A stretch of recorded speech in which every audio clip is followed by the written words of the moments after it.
আসসালামু আলাইকুম। এই যে লতিরাজ কচুর চারা প্যাকেটিং করা হচ্ছে, হবিগঞ্জে যাবে। তো আমার অ্যাড্রেস দিয়ে থাকি জেলা নাটোর, থানাবাড়াই গ্রাম, গ্রাম তালসু, কুন্ডুপাড়া।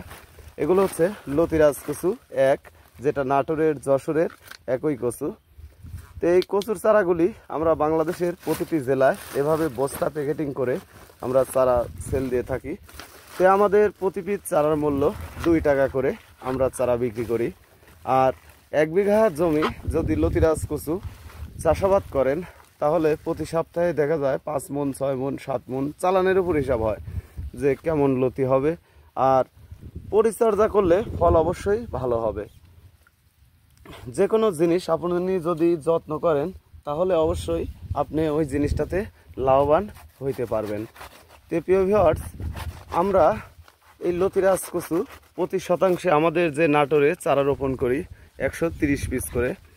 এই যে কেটে দিছি দেখতে পাচ্ছেন, এগুলো কচু হয়ে গেছে। এই কচুগুলি আমরা বিক্রি করে দেব। এই কারণে আমরা এই কচুগুলি মাথা কেটে দিয়েছি। আর চারাগুলি বিক্রি হয়ে গেছে, চারাগুলি আমরা বিক্রি করে দিচ্ছি। আপনারা যদি চারা সংরক্ষণ করতে চান তাহলে স্ক্রিনে দেওয়া নাম্বারে অথবা ডিসক্রিপশন বক্সে যে নাম্বারটা দেওয়া থাকবে ওই নাম্বারে অবশ্যই যোগাযোগ করবেন। আসসালামু আলাইকুম।